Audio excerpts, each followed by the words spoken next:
Pleasure to introduce our guest speaker for today's session. Both are very well-recognized international sarcoma experts, and they have contributed to many papers on this area. Dr. Greg Charville is Assistant Professor, Department of Pathology at Stanford University School of Medicine, USA. He has a special interest in the diagnosis of bone and soft tissue tumor, as well as gastrointestinal pathology. And Dr. Konstantinos Linos is Associate Professor of Bone, Soft Tissue, and Dermatopathology from Heisel School of Medicine at Dartmouth, USA. I'm pretty sure we will enjoy both presentations. So, Dr. Greg, please, could you share your screen and start the presentation, if you don't mind?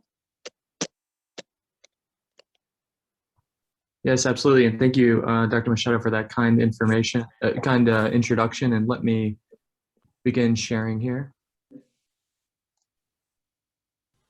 We'll make sure that works. Okay, it looks good from my end. Hopefully it looks good to you. And I will try to open up the chat here so that I can see. Here we go. Great. Yeah, so please feel free to jump in and offer any questions or comments as we go, but I also do have the chat open here in case anyone would like to offer comments that way.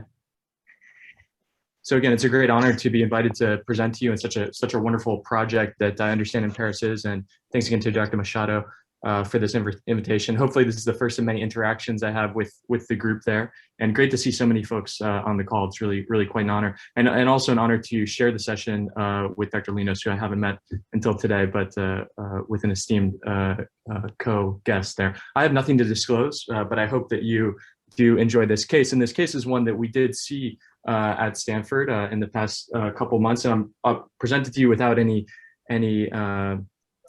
tricks, really how we did see the case. I know something is a bit lost when we present things remotely, but hopefully you enjoy the case nonetheless through this format.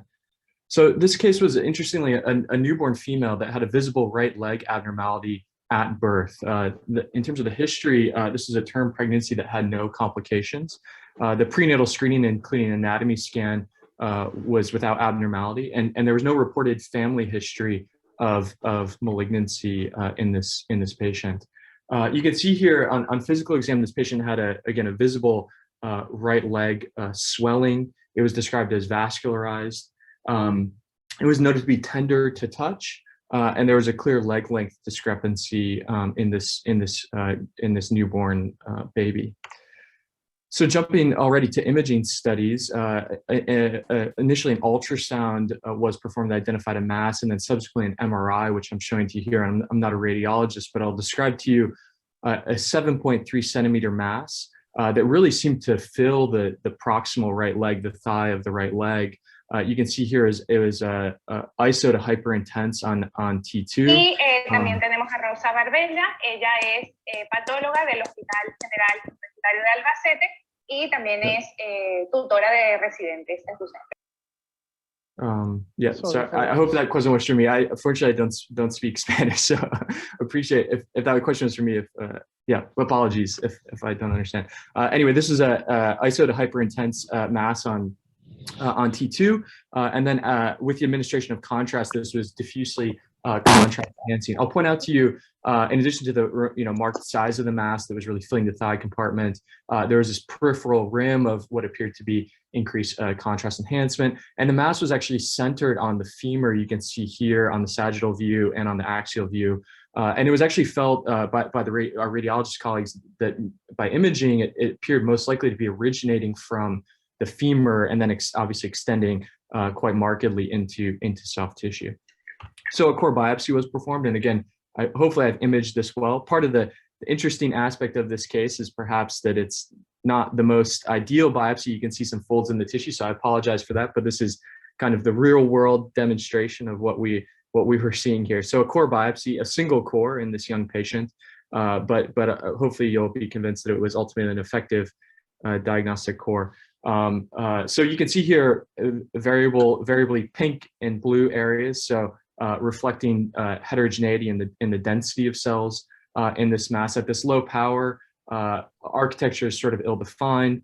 And there's not really a prominent vasculature again at this low power. I do want to demonstrate to you sort of the interface with surrounding normal tissue. You kind of see a rim of atrophic skeletal muscle here, and we'll come back to that as it's relevant to understanding this mass. And then it butts here really the dermis right away. So you actually have skin overlying this mass as it approaches skeletal muscle in between there. So jumping down on higher power here, I think you immediately appreciate the spindle cell cytomorphology that dominates this tumor, some collagen in the background that we'll see as we continue here. And I think as an architecture, I'd describe this, we felt like this was sort of short fascicles that were arranged quite haphazardly, almost a story form architecture, I think, captured in this, maybe some extravasated blood in the background here. A more hypercellular area of this tumor, quite high cell density, some blood in the background again here. Again, that short fascicular architecture. Cells, we'll go down on higher magnification here to understand the cytomorphology, but you begin to appreciate that there may be some hyperchromasia, so fairly dark nuclei. And here again, you can kind of see those fascicles. Here aligned more in sort of what we might describe as a herringbone fascicular pattern. Again, some hyperchromasia. Overall, the chromatin is quite evenly distributed. You maybe see one or two nucleoli, but the dominant appearance of the chromatin is quite even, quite hyperchromatic. This was a unique view where the cells did appear somewhat vacuolated. There's some cytoplasmic vacuolization. I don't think anything that reached the level of obvious, lipogenic differentiation. And overall, I would say that there were not features that clearly demonstrated the cytodifferentiation of this tumor. You can see quite a bit of fine collagen in the background in the more hypocellular areas. And again, I would argue that the vasculature in this tumor was overall sort of inconspicuous, did not have a clear, distinctive vascular component. We'll go back to this interface with skeletal muscle just because I want to make sure that's apparent to everyone in terms of understanding the sort of growth potential of this tumor. The tumor does appear to sort of abut this muscle in a somewhat infiltrative way. You can see here the muscle on the left side of the screen, and then infiltration of skeletal muscle fibers, background skeletal muscle fibers that are, of course, atrophic. And here again, on very high power, you can see that tumor infiltrating through the skeletal muscle fibers in the background. So that's sort of the morphology. At this point, I'll leave this more for the discussion with the group, but I'll offer, admittedly, quite broad, almost silly, kind of broad, morphologic differential. That includes a vast array of things. I'll highlight some components. I think certainly a nerve sheath tumor is on the differential diagnosis. Typically it's quite unusual, even in the context of neurofibromatosis. Again, this is a newborn patient, so patient certainly may have a genetic predisposition, germline genetic predisposition. Even in neurofibromatosis, it's quite unusual to have congenital MPNSTs. There is a variant of cellular schwannoma that's been described as a congenital lesion that can be quite hypercellular, even mitotically active. I didn't mention, but our tumor didn't really have much mitotic activity. I'm sure some of you picked up on that as we were going through, but not much in the way of mitotic activity or necrosis, of course. DFSB, of course, can happen in children. Again, unusual as a congenital mass, but we did have some of that sort of story from architecture, the hypercellularity, the sort of hyalinized matrix in the background. And then, of course, things that tend to present as congenital lesions, infantile fibrosarcoma, myofibromatosis, certainly on differential because of the morphology, of course, but also because of their tendency to present as congenital lesions. Also, I left a conventional osteosarcoma with a fibroblastic appearance on the differential because, again, you'll remember by imaging, this is actually favored to be a primary bone lesion. Again, it's very unusual for osteosarcoma to present in a child this young. Fibrous hamartoma of infancy, I'll also sort of highlight here. We didn't see a sort of triphasic appearance, but certainly you can have overgrowth of the sort of spindle cell component of a fibrous hamartoma of infancy, and you can even have sort of sarcomatous transformation in those lesions. So just some morphologic considerations. I'm sure you all have others that I did not really even raise here. I'll jump in, before we get into the discussion, I'll jump into immunohistochemistry very quickly, just as a summary of what we what we saw. CD34 was negative, highlighting background vasculature. Just showing you a few of the studies here. Smooth muscle actin, positive in background vasculature, again quite negative actually in the tumor. SOX10 was negative, arguing against a peripheral nerve sheath neoplasm. And then beta-catenin by immunohistochemistry showed the cytoplasmic distribution, non-nuclear, providing no support for Wnt beta-catenin signaling activation in this tumor. So those are the images that I'll show you, but this was a panel that was performed. So a keratin cocktail, ERG was performed to roll the vascular neoplasm, MUC4 to assess for the possibility of low-grade fibromyxoid sarcoma, although overall the morphology was not quite suggestive of that. And I will show you here the Desmond myogenic muscle-specific actin in a more sort of careful way, because again, we had that interface with the background skeletal muscle. So again, we're looking at area here. We can see clearly atrophic skeletal muscle in the background, non-neoplastic. Here, the Desmond, you can see highlights those atrophic skeletal muscle fibers, I think, quite clearly. And then there is, something to debate, kind of a blush or some amount of immunoreactivity in what appears to be the background lesional spindle cells in this area of infiltration. I'll show you another image of that Desmond. Again, the background atrophic skeletal muscle fibers, sort of debatable, weak, possible immunoreactivity nearby. Same thing with muscle-specific actin, really, those atrophic muscle fibers, and then we have the appearance of some cytoplasmic immunoreactivity in the adjacent apparent spindle cells. This is a myogenin stain, sort of in a similar area. You have very pronounced, I think, nuclear staining in some what appear to be potentially aggregated or enlarged nuclei that may in fact represent those atrophic skeletal muscle fibers. And then, potentially, a touch of, maybe nuclear immunoreactivity, but overall it's not a clear signal. And another image just demonstrating kind of a similar pattern where in those areas of infiltration, you may have some staining, but no obvious result. So here's the immunohistochemistry again as a summary. And then I will go ahead and open it up for discussion. And the points I brought up, are we ready for classification? I hope you agree that this is kind of a challenging case. So perhaps not there yet, but do we have a management recommendation? Obviously, in this case, that's quite complicated by the fact that this tumor is so large that this is a newborn child who's going to grow, rapidly over many months. So huge developmental considerations for surgical management. Is there additional IHC that we would like to perform at this point, or would we jump to? Luckily, you have tissue left in the core biopsy, so are we ready to perform further molecular and cytogenetics? And I'll sort of leave it at that for now.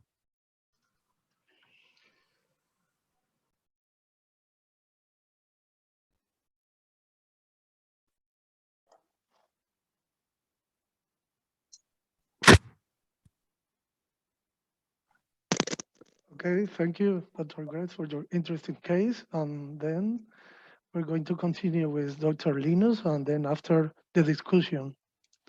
Please, Dr. Linos, could you please share your screen? Yeah, one more thing. Do you see my screen?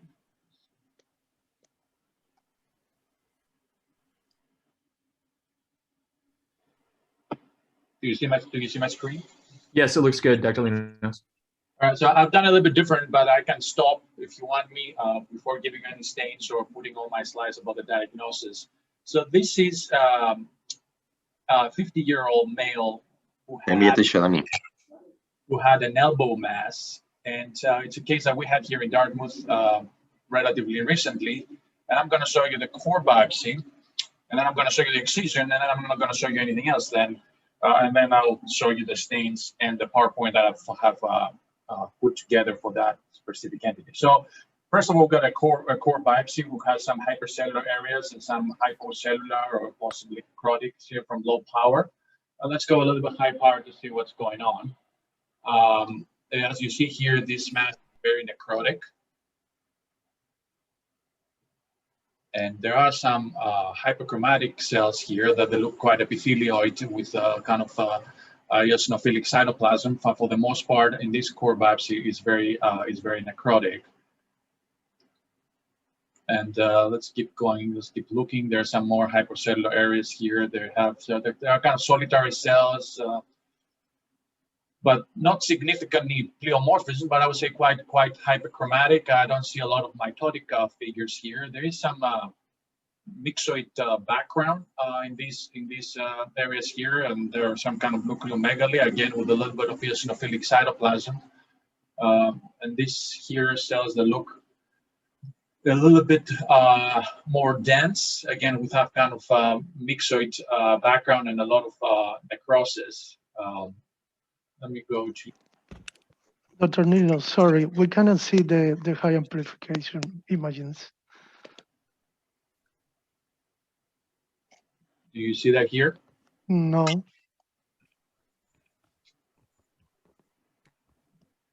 Let me go to the next slide to see if because I have Yes, probably. This is. be a lag. So this was the second core biopsy of this, and as you see here, it doesn't show a lot of the different picture from the previous one. Again, there are some hyperchromatic cells, that kind of Indian filing, if I may. But still, sorry, it's the same slides.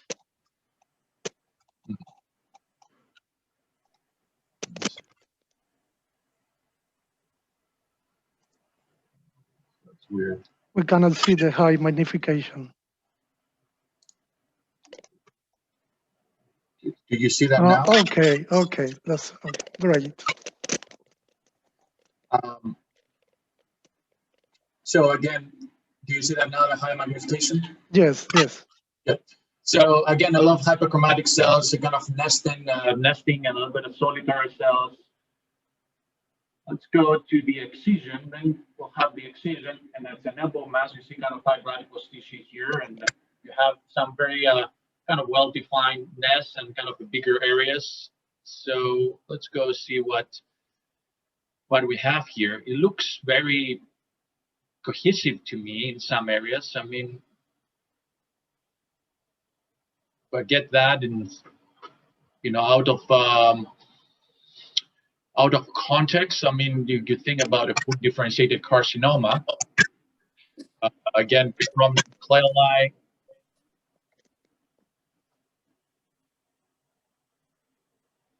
And it's a little bit of myxoid background here. Let's see what's going on in areas.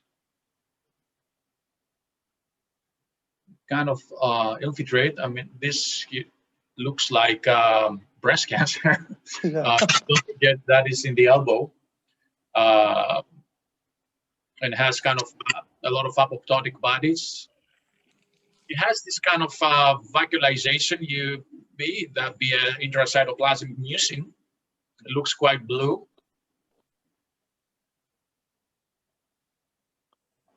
Let's go to some other areas. Again, it has this kind of myxoid background, but very cohesive in other areas and very epithelioid. Let me see another slide. I have another slide, and I will stop here, and then we can discuss, and then I can give you the stains in my PowerPoint if you like to do that, or I can go all the way through. You tell me what you want to do.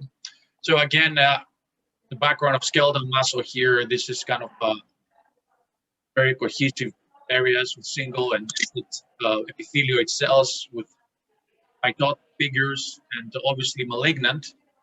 There are some vacuoles, maybe, or glands.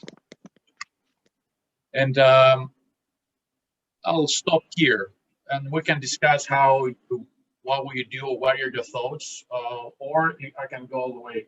You tell me what you want to do.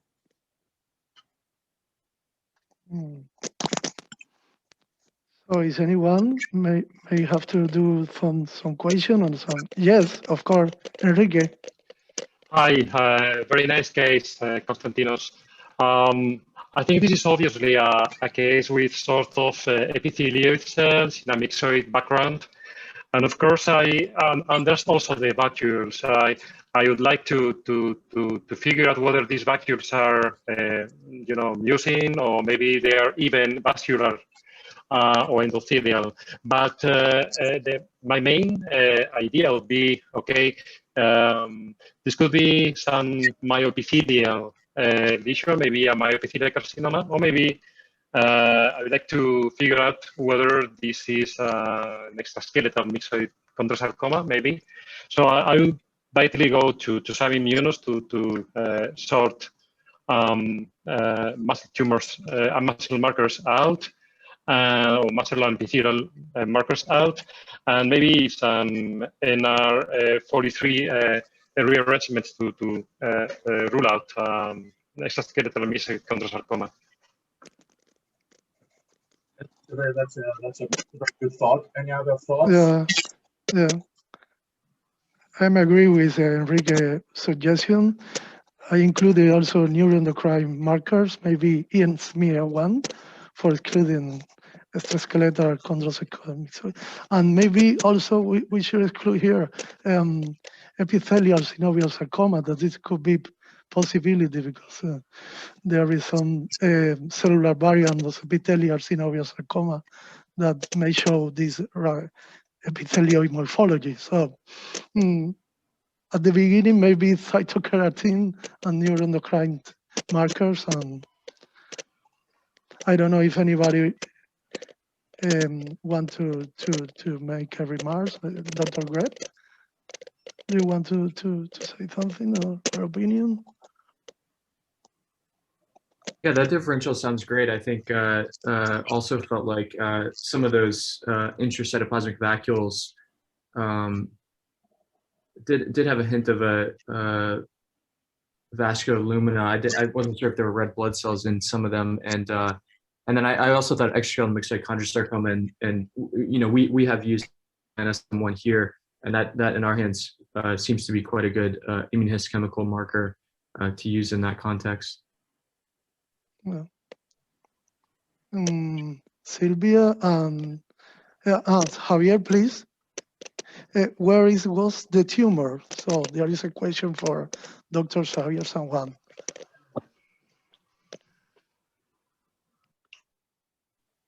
What was the location? You mean, no? I think it was soft tissue of the elbow, he said. Yeah. I guess we could also add some epithelioid sarcoma to the differential, though. I mean, the more discohesive areas appear unusual for that, but potentially some, SMARP1 or other Yes. PRC2 complex deficient tumor. That's all really, really good thoughts, and you're spot on. But I just want to show you a little bit the thing. But before I saw this case, is what I learned from Aaron Wise when I was your fellow is that we go, and that's how we approach the cases. I mean, you can do 15 things up front, and actually eliminate a lot of this by finding your pre-test probability. What do you really think that this may actually be? And to go more targeted initially, and then actually you may not need to do all these stains. So what actually brainwashed me, Sharon, was do the 4-pack, and that kind of be you can twist it a little bit based on the morphology. So what she was doing, she was always doing it, right? She was doing an S100, the keratin, an SMA, and desmid for spindle. You can drop it. What I'm trying to tell you is that you start very low with very few stains, relatively lineage specific stains. And once so I wouldn't jump to a neuroendocrine marker immediately, because actually they may not be necessary at all when you get your initial screening panel. So you want to eliminate carcinoma in quotes, because obviously many sarcomas are chaotic positive. Your S100 or SOC stand for melanomas can look like anything. Your desmid, just do a very, very, very brief panel, and then you can build of that panel. And you realize when you get a lot of experience with this that you actually can figure it out with very, very few stains. Also have a really good deeper and you can immunochemistry. So let's do your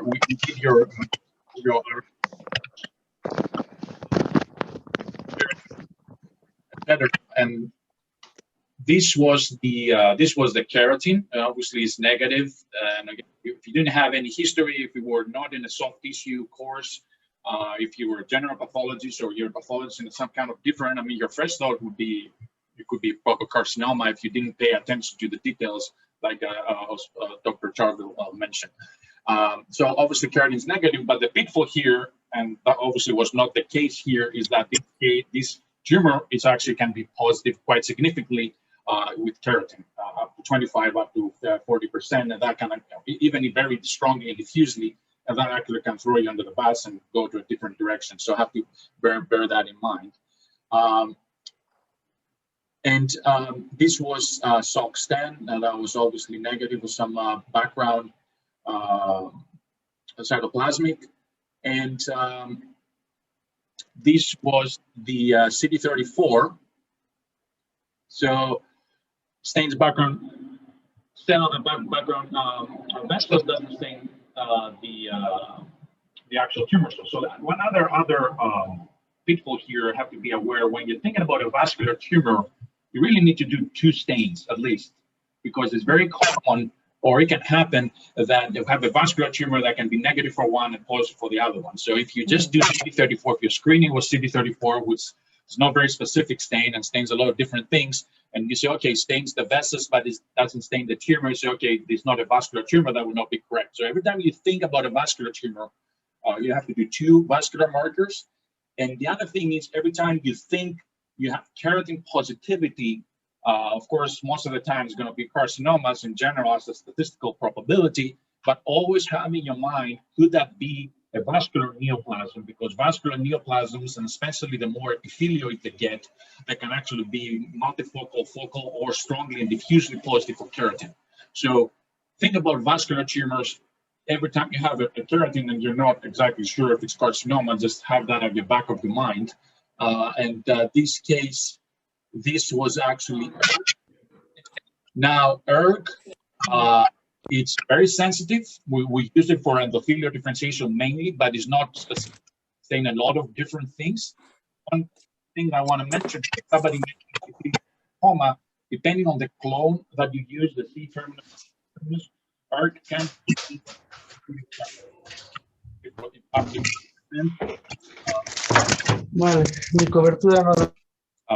or it can be positive about up to 3%. Or it can be positive in epithelial sarcomas. You have to know that. But in the appropriate clinical morphologic context, it's actually very helpful and very actually a good stain for endothelial differentiation. And this was CD31. One other pitfall I want to tell you about CD31, I don't have I don't have a 4DX here, is one of the things I learned with Saron is that CD31 can stain histiocytes, can stain actually significantly histiocytes, where I've seen a lot of cases with Saron and after I finished that of pleomorphic undifferentiated sarcomas who had a lot of intertumoral histiocytes and they were brown, and people were calling them some kind of angiosarcomas. You have to have very strict criteria, what you call positive in CD31. You have to have the strong membranous positivity to consider that positive. You have this kind of granular brown positivity. It's not adequate to be absolutely certain that you're dealing with an endothelial of a neoplasm with endothelial differentiation, because it can actually stain histiocytes to a significant extent. So, but this was positive, and that was the ERG stain that we did. It was positive. So long story short, and I'm going to switch, and I'm going to show you quickly a different case, and I'm going to switch to the PowerPoint presentation. This was actually a metastatic epithelial hemangioendothelioma from the lung. It was easy for us. We had history, and actually it was WWTR1, CAMTA1 fused. But it's a really good case, I think, because you couldn't have no history. So first of all, you have to check if there's history, because that's the cheapest way actually to make a diagnosis, and sometimes we forget to do that. So you could have no history, and it could actually be a primary epithelial hemangioendothelioma, obviously with high risk features, and we'll talk about this a little bit, which I think is really nice case, because it kind of resembles carcinoma. It could have been keratin positive if you didn't pay attention to detail. So always think about epithelioid vascular tumors in your differential. And I'll show you quickly this case, and I'll switch to the PowerPoint. This is a case I had very recently. This was a pelvic bone mass, which looks very epithelioid, right? Cohesive. It has some spindle cells with some extravasated red cells here. And that would be in your differential. I mean, you could think that was a bone tumor. It actually looked a little bit aggressive. Actually, it had a cortical distraction. And this case was ERG positive, and it was negative for everything else. But this case, on the contrary, it looks more uniform. It looks less atypical. And it was WWTR1 false rearranged. This, on the contrary, is a case of epithelial hemangioma, which will be your differential of epithelial hemangioendothelioma, but obviously looks way less atypical. It looks pretty good for epithelial hemangioma, but I think it was really good case as well. So an epithelial hemangioma versus a epithelial hemangioendothelioma. And let me switch quickly. I have prepared something for you. If you want me to do later, you tell me. I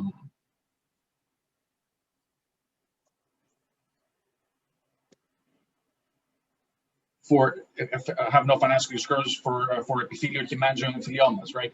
One thing I want to mention, as I mentioned, 1/4 or even up to 40% that can be positive for keratin. So that's a pitfall, and you can diagnose with a lot of different things. I mean, I've seen people diagnose metastatic lobular breast cancer in the skin, which was actually a primary epithelial hemangioendothelioma.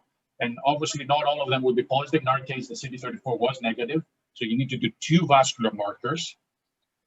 And the molecular, we know for quite a few years now that the WWTR1, CAMTA1 is used in up to 90%. And there's a subset which is debatable, and we'll see what happens in the next WHO if it's going to belong to the hemangioendothelioma group. But so far, considered a subset of the hemangioendothelioma with the fusion.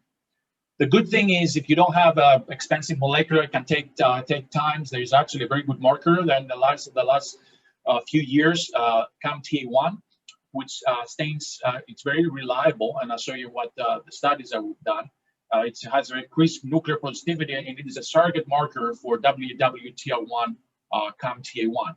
And this was the initial studies from Boston. You see up to 86% were actually positive. We see that the neoplastic have good nuclear positivity in the background of this myxohyalin. This is a classic epithelial hemangioendothelioma.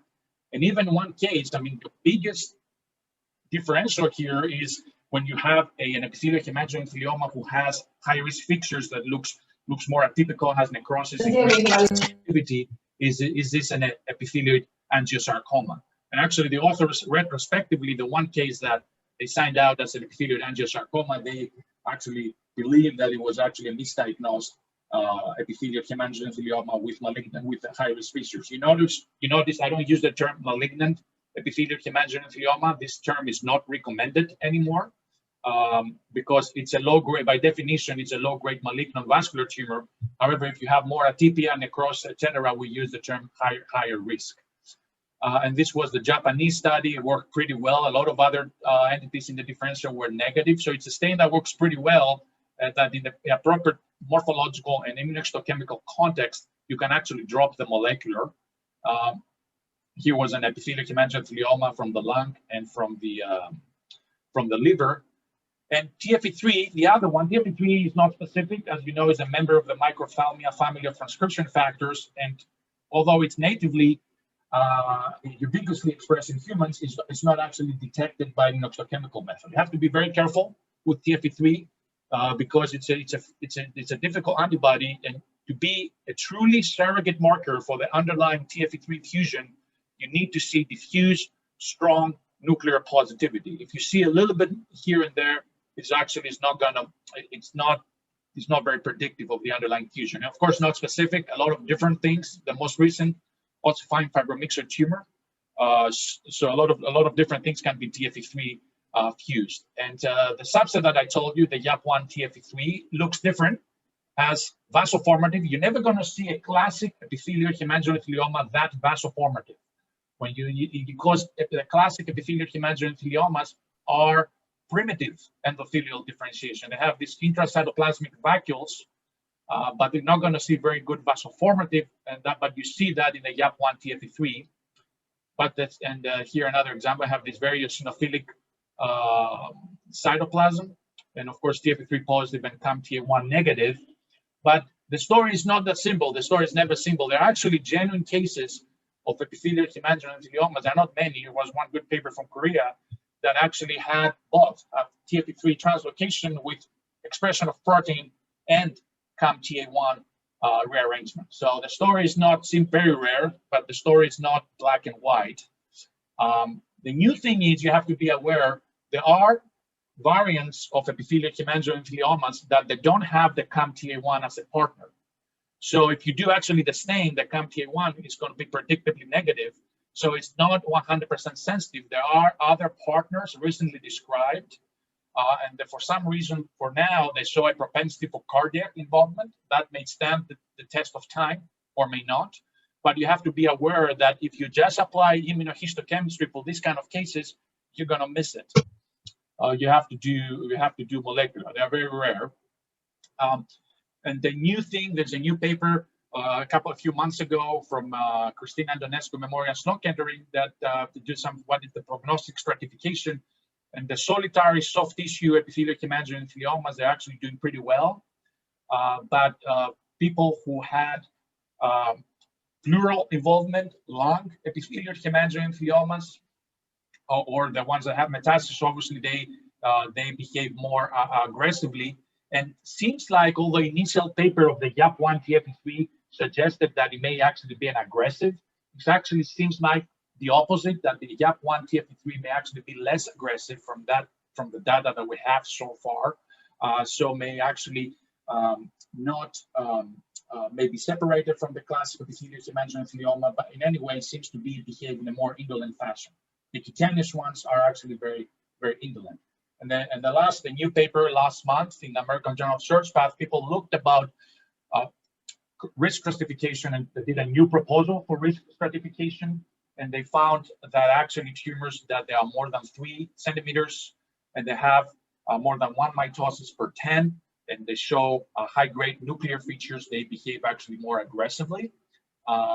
So they were kind of high risk. So they kind of proposed a new stratification system with tumor size, histology, and then put it in category.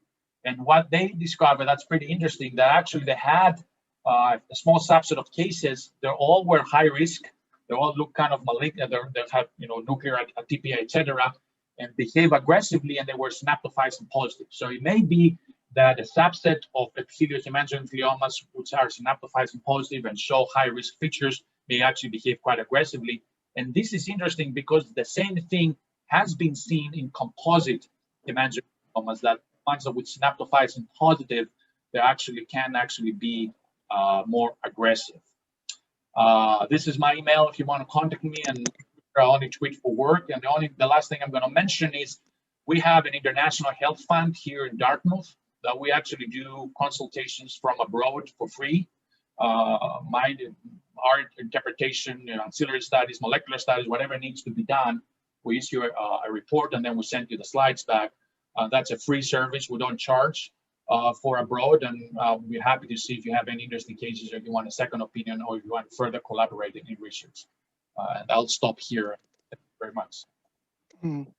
Thank you very much for your presentation. And I have checked in the chat box, and just to say that Sylvia has proposed epithelial hemangioendothelioma when you present the case, of just to say that. And this is very interesting, the neuroendocrine positivity for this tumor. And there is some people that asking about IND1, a smart CV1 in this tumor. This is already explored. I want to Yeah, yeah. So I have a question now for Dr. Greg about this case. And so, please, everybody may have question or directly or by the chat box. Let me know, and you can say directly the question by mute your phones. So, Dr. Greg, I would like to know about the immunohistochemistry result of your case. And I wonder about the NTRAT immunohistochemistry. I don't know if you have shown, but no. I'm curious about NTRAT immunohistochemistry result Yeah. of this case. Yeah, and sorry, I didn't describe fully, but most of these other, aside from the ones that I described, were clearly negative in the tumor. The pan-track immunohistochemistry indeed was negative for immunoreactivity, and you know, in our hands, we do occasionally see, you know, the antibody can be, you know, somewhat difficult to use. In some cases, we do see kind of a blush of immunoreactivity that's difficult to interpret in some cases, but sort of as a screening tool, we think it's quite useful, as many groups have published. But it was negative in this case. I think it's a good hypothesis. Obviously, whenever we see a bland spindle cell neoplasm, particularly in a child, you know, we're thinking about obviously NTRAC related fusion neoplasms, but also now has been described, as many of you know, many other kinases translocated in similar appearing tumors. Again, I'll highlight, you know, oftentimes we see CD34 and or S100 immunoreactivity in those tumors, but not always. Certainly, we've had NTRAC and other kinase rearranged sarcomas that do not express CD34 or S100. So I think it's, you know, that remains, I think, kind of on the differential diagnosis at where we stand right now. Yeah. How extensive is the NGS panel? Will cover NCOA2 and VGLL2 and things like that? Yeah, so the you know, an NGS panel that we would run would, you know, we do have a fusion targeted NGS panel here that includes NTRAC 1, 2, 3. It actually does not include VGL2, but it does include NCOA2. So that would be an option in this case. And I'm seeing Sylvia mention myofibroblastic sarcoma, certainly low-grade myofibroblastic sarcoma on the differential. I think that's a great, you know, obviously this, you know, that you'd like to see some smooth muscle actin expression in a myofibroblastic sarcoma, but of course nothing, you know, I also would not exclude that, you know, at this point. So I think that's a great point. Obviously with the fairly low-grade features, we would consider, you know, myofibroma. It may be difficult in this context to distinguish those two, especially in a congenital tumor like this. Okay. So I'll move on. You know, so one of the considerations we had was in sorting out, again, that desmin and myogenin that seemed to appear at the interface, that sort of blush of desmin. This is, we did perform a MyoD1 stain, again, in our hands, somewhat messier, if you will, in the sense that there's more cytoplasmic immunoreactivity. But it did appear that there were, again, some of these lesional spindle cells potentially, albeit in an area of interface with background atrophic skeletal muscle, that may have had some, you know, nuclear immunoreactivity. Again, admittedly difficult to interpret. I think at the bottom of the screen you may see another cell. And again, it's difficult to say for sure that does not represent background staining. Here we do a stain PAC7, which is non-specific in this context, but certainly is expressed in tumors with rhabdomyoblastic differentiation, along with synovial sarcoma, along with Ewing sarcoma. So again, not specific, but in this context, it did make us think that potentially some of the evidence of skeletal muscle differentiation in the tumor itself, the myogenin I described earlier, the desmin, the muscle-specific actin was truly representative of myogenic differentiation. So in fact, we were most concerned with that result that this actually represented a spindle cell rhabdomyosarcoma, and in particular, a congenital variant of spindle cell rhabdomyosarcoma that was described in this 2016 paper, again from the Sloan Kettering group. In particular, they found recurrent fusions in 10 of 11 of these congenital type spindle cell rhabdomyosarcomas. Dr. Linos' question sort of hints at the rearrangements that are present in these, VGL2 commonly involved, NCOA2 commonly involved. in these tumors. Again, 10 of 11 of the tumors that were analyzed in this study actually had these fusions listed here. So in our case, we actually did sign this out as a rhabdomyosarcoma in favor that it represented the spindle cell variant, a congenital variant. We did, just as Dr. Linos suggested, we actually pursued our fusion targeted sequencing panel. And I'll point out here, as I mentioned, even though it does not have VGL2, and at this point, actually, we did like this panel because it did still evaluate NTRK. It evaluated things like FUS, other things on the differential that would still be excluded with this panel. It did include NCOA2, which is one of the partners that is recurrently rearranged in in spindle cell rhabdomyosarcoma, congenital type spindle cell rhabdomyosarcoma. And indeed, we actually found a VGLL2 NCOA2 fusion in this tumor, supporting the diagnosis of a congenital type spindle cell rhabdomyosarcoma.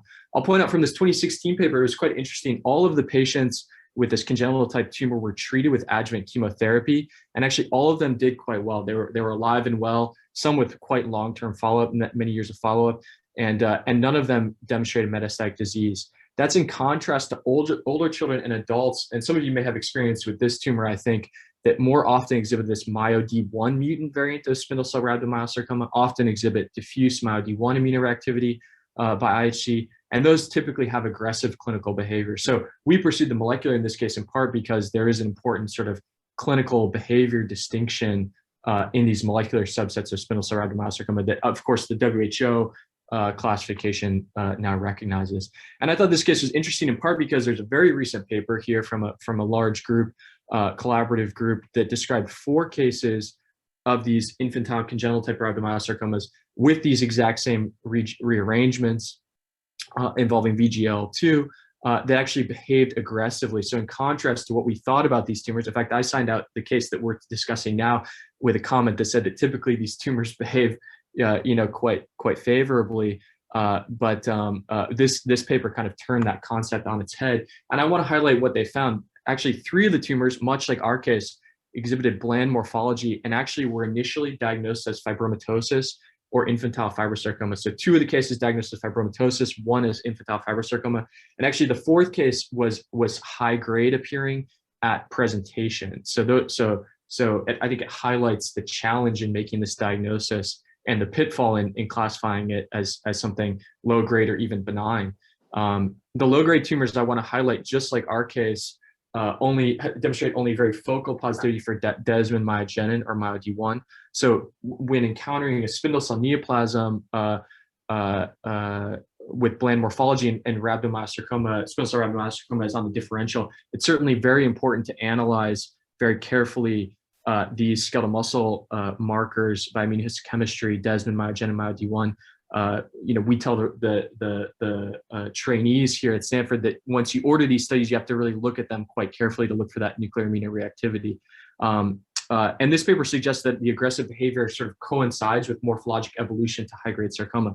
So unfortunately, some of these tumors, there was either delay in treatment with adjuvant chemotherapy, or they were not treated with adjuvant chemotherapy, and that may have actually contributed to a sort of transformation over time of these tumors. So it suggests that these are sort of tumors with intermediate biologic potential that can evolve into high-grade tumors. So that's all I have for you. Hopefully you appreciate the case, and thanks again. And hopefully this is again the first of a lot of collaborative interactions with the group. Any questions or thoughts about that case? Well, that was a great case. Sorry, what was that? That was a great case. Oh, thank you. Thanks. Greg, I have a question relating to PAX7. So yeah, you know that this is very difficult to have internal control positive in a tumor, like in KX2.2 for Ewing sarcoma. Yeah. So how are you dealing in your routine daily when a case is negative for PAX7? Do you use external positive control? Or, that's right. Yeah, we have that's a great question, and I'll just repeat it for the group. The question is, how do we deal with the issue of control with immunochemistry, because internal control is often absent with PAX7. We do have an external on-slide an on-slide positive control. Ewing sarcoma actually we use, as I mentioned, is to express in Ewing sarcoma. So we actually have that as the external positive control. I'll also just simply mention that it happens to be a technically very sound antibody, so it's quite it's quite reliable. But yeah, we have external positive control on slide. Yeah, Okay. it's the same experience I have, and it works pretty well. I mean, it's not very specific, but it works. It's very robust. One thing I mentioned about your question, I suspect why is this question? I've seen a lot of cases from Europe that don't have external control in the slides, where they kind of rely on the internal control for most of the part. I don't know how it's done in Spain, but US, it's a requirement. You can't get approval. You can't get when you get inspected. You really have to have external control in every single immuno that you order, irrespectively of the internal control. It's part of their certification requirement. Yeah. Yes. So there is a question in the chat box. In the daily routine to make a diagnosis, so you can read this. It's for Dr. Linos, I guess, or for Dr. Greg, whenever you want to answer. I see I want to answer about the previous question. There's any experience with BCL2 and epithelial hemangioglioma? I just want to mention two things. Let me see how to say it. I don't want to sound like two stains that I have never used in my career as a pathologist is Vimentin and BCL2. I've never used these stains. But people use it, but I'll tell you, never use Vimentin. Throw it on the bin of history. It's not helpful. And BCL2, I don't recall a single entity that could be helpful in soft tissue pathology. It's very non-specific stuff. Don't use it. Start very low with lineage-specific stains, 3-4 stains, and then build from there. But I would say BCL2, if you're dealing with soft tissue tumors, do not use it, or Vimentin.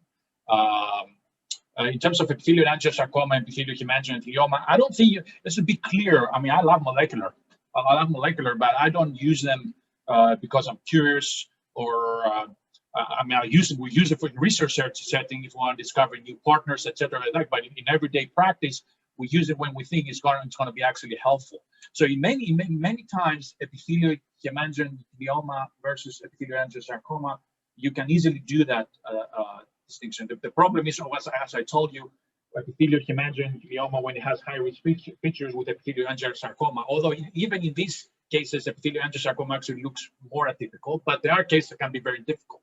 I mean, you can skip the molecular if you have the CAMTA1 in 95% of the cases, 97% of the cases, you actually can make the diagnosis with that stain.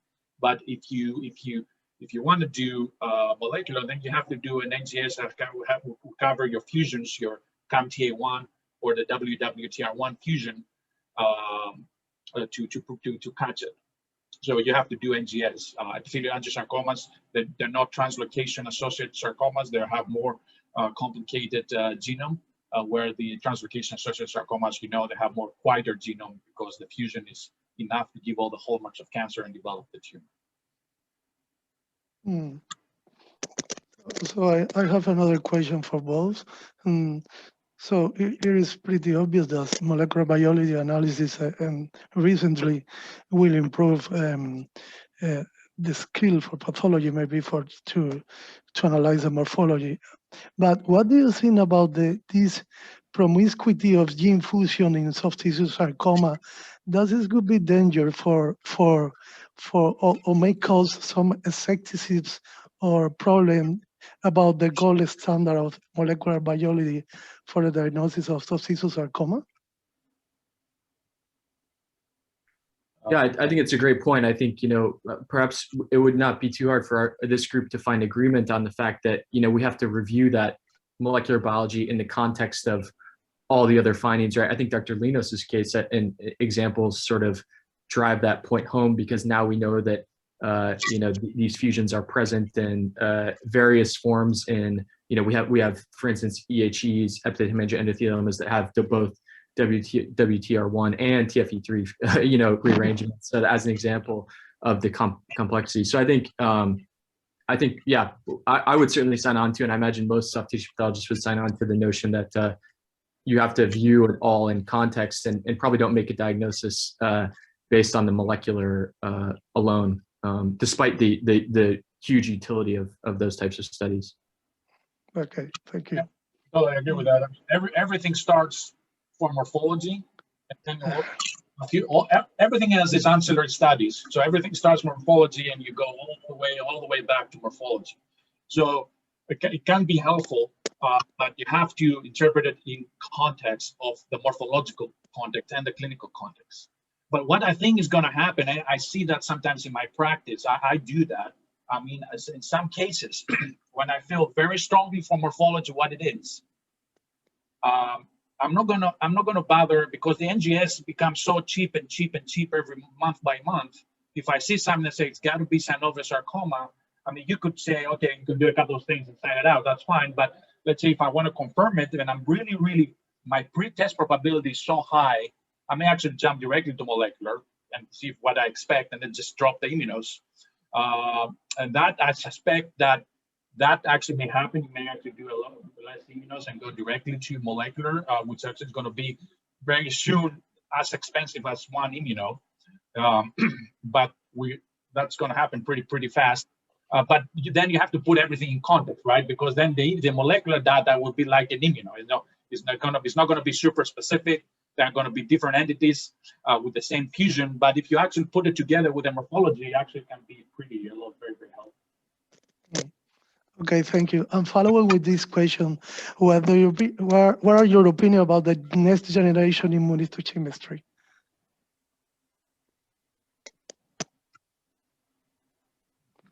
So this is antibody that surrogate these molecular studies. Maybe I'll defer to Dr. Linos.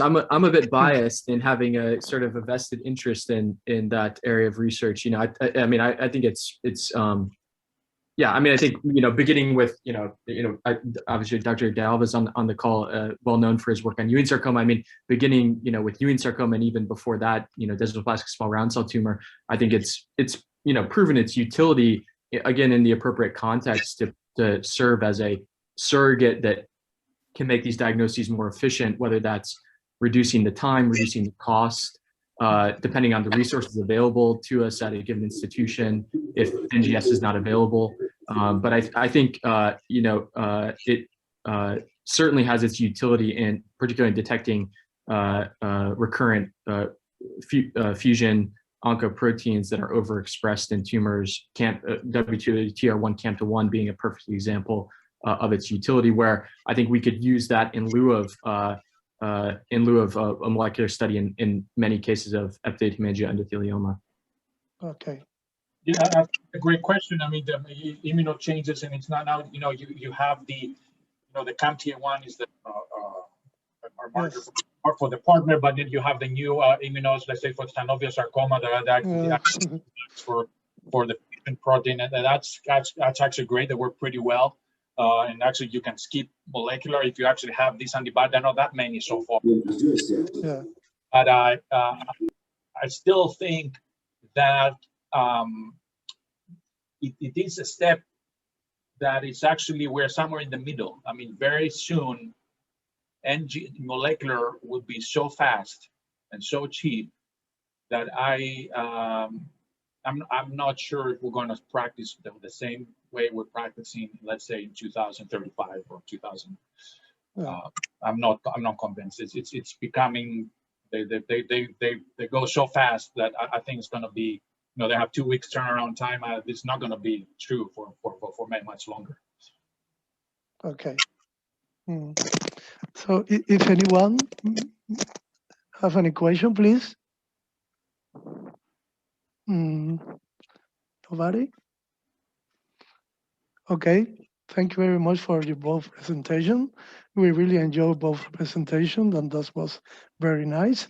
And same for to be part of this international session that I think will help to improve our knowledge about sarcoma, listening pathology overseas, about how they approach the sarcoma, and That was very interesting, and hopefully we will see you in the next future, in the next session. I will invite you by the link in the other session. If you want, or if you have time, you may join us. And for us, it was a pleasure to be with you today. And thank you. If anybody have any other question, we close now the session. Thank you, Okay. Dr. Machado, for organizing this. This was fantastic. Thank you. Thank you for your participation. Thank you. Okay, thank you. Ciao.